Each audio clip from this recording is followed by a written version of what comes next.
କେତେ କଉଡ଼ି ଆଣିଛ? କଉଡ଼ି ଦିନେ ପେଟକୁ ମୁଠାଏ ଖାଇବା ପାଇଁ ହାତ ବିକଳ ହୋଇ ମରୁଛି। କଉଡ଼ି ତ ତା ପାଇଁ ସାତ ଶପଥ। ମୋ ପାଖରେ କଉଡ଼ି ନାହିଁ। କଉଡ଼ି ନାହିଁ? ଆରେ ଆରେ ତୁମେ ଯଦି ମୋତେ କଉଡ଼ି ନ ଦେବ ମୋ ସଂସାର ଚଳିବ କିପରି? ମୁଁ ଖାଇବି କଣ? ଶୁଣ ବାଟୋଇ, ଯଦି କଉଡ଼ି ନାହିଁ ତୁମେ ଯୋଉ ବାଟରେ ଆସିଛ ସେହି ବାଟରେ ଫେରି ଯାଅ। ମୁଁ ତୁମକୁ ଜମା ନଦୀ ଜମା ବି ପାର କରିବିନି। ଜମା ନାହିଁ, ଫେରି ଯାଅ। ମନା କରନି ଭାଇ, ମନା କରନି। ତମେ କହି ପଡିବ ବାପା ଛୋଟ ହଉଛି ଦେଖି ପଢା ଯୋଉଟା ଆମେ ଶୁଣିକି ଶୋଉଥିଲେ ବାଟୋଇ ଭାଇ ଆରେ କେଉଁ କଣ୍ଢେଇ? କେଉଁଠି ତାଙ୍କ ଘର? କଣ୍ଢେଇ ବୁଝିଥିଲା। ଆରେ କହିଲି ତ ଚିହ୍ନିନି।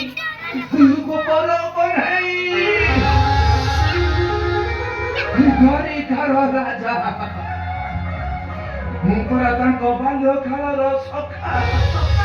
ତାଙ୍କରି ପାଖକୁ ଯିବି, ତାଙ୍କରି ପାଖକୁ। ছি ছি ছি ছি, ତୁମେ ସତରେ ଗୋଟେ ପାଗଳ।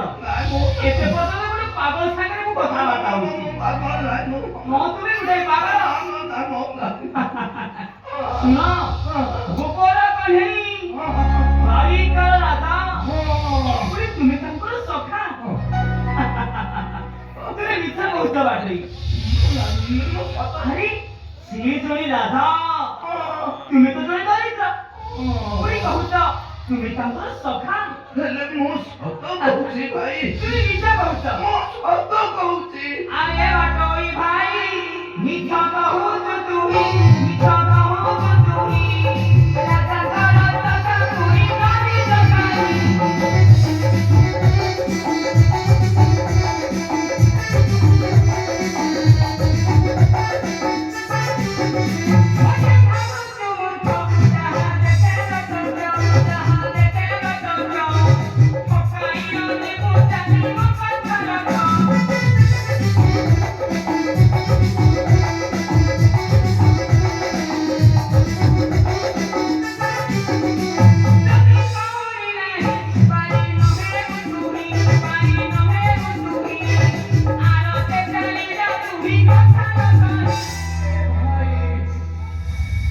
ମୁଁ ତୁମ ପାଦ ଧରୁଛି ଭାଇ। କାହିଁକି? ମତେ ଟିକେ ଆଗ ବାହାରକୁ ନେଇଯାଅ ଭାଇ। ମୁଁ ଜମା ବି ନେବିନି। ମୁଁ ତୁମ ଗୋଡ଼ ତଳେ ପଡୁଛି। ମୁଁ ନେଇପାରିବିନି। ମୁଁ ତୁମ ଗୋଡ଼ ତଳେ ଆରେ ମୁଁ ନେଇପାରିବିନି। ମୋ ପାଦ ଜମା ବି ନେବିନି।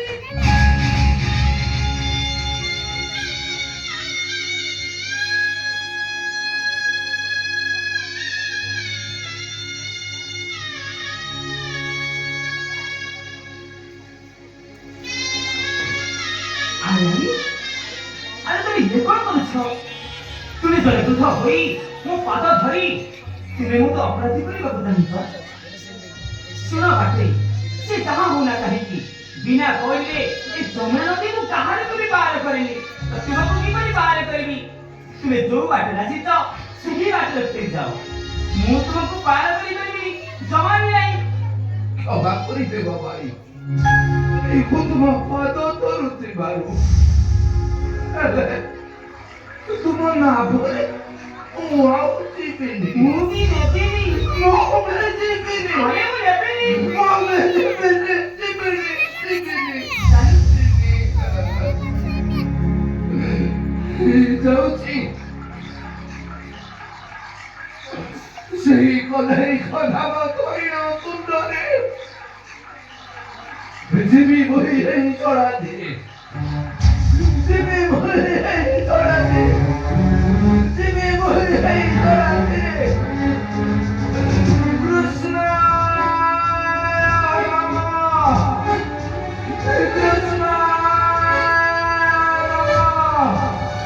କୃଷ୍ଣ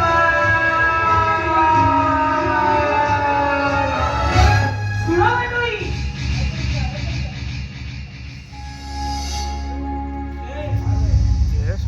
ଆରେ ହରି ମୁଁ ତ ତାହା ଦେଖୁଛି ତୁମେ ତ ବଡ଼ ଅଜବ ଲୋକ। ଆରେ କଣ୍ଡିପ ତ ମୁଁ କହିଦେବି ବୋଲି ତୁମେ ଯାଉଛ ଜଳରେ ବୁଡ଼ିବାକୁ। ନା ନା ନା ଶୁଣ ବାଟୁଇ, ତୁମେ ଯଦି ଏତେ କରି କହୁଛ ତାହେଲେ ବସ ମୋ ଡଙ୍ଗାରେ। ମୁଁ ତୁମକୁ ଘୃଣା କରିଲେ ଏ ଯମୁନା ନଦୀ ପାର କରିଦେବି।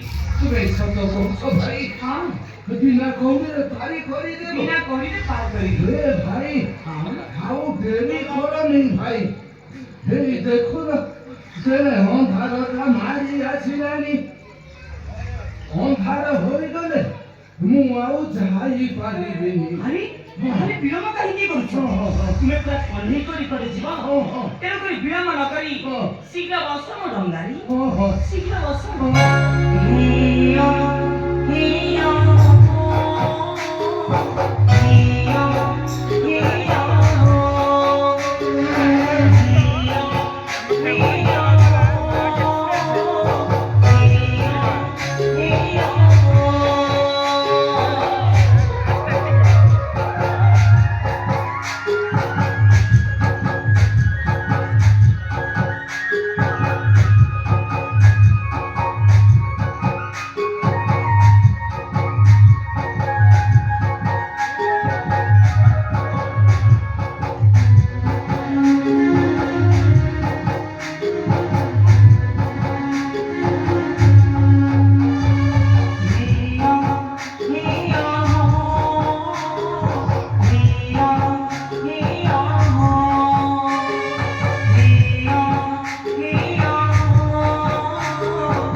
ଯାହା ବି ହେଉ ହେ ନାବିକ ଭାଇ ଦୟାକରି ବେପାରୀକୁ ନେଇ ଆସିଲେ। ହେଲେ କଣ କରିବି, ଆଉ ଚାଲିବାକୁ ପାଉନାହିଁ ଶକ୍ତି। ଇଚ୍ଛା ହେଉଛି କିଛି କ୍ଷଣ ବିଶ୍ରାମ କରି ନିଅନ୍ତି, ତାପରେ ଯାଆନ୍ତି। ମୁଁ କଣ କରିବି, ଏଇ ଅନ୍ଧାରଟା କଣ ସହୁଛି। ଏଠି ବସି ପଡ଼ିବି, ତେବେ ଅନ୍ଧାରଟା ମାଡ଼ି ଧରିବ, ମୁଁ ଆଉ ଯାଇପାରିବିନି।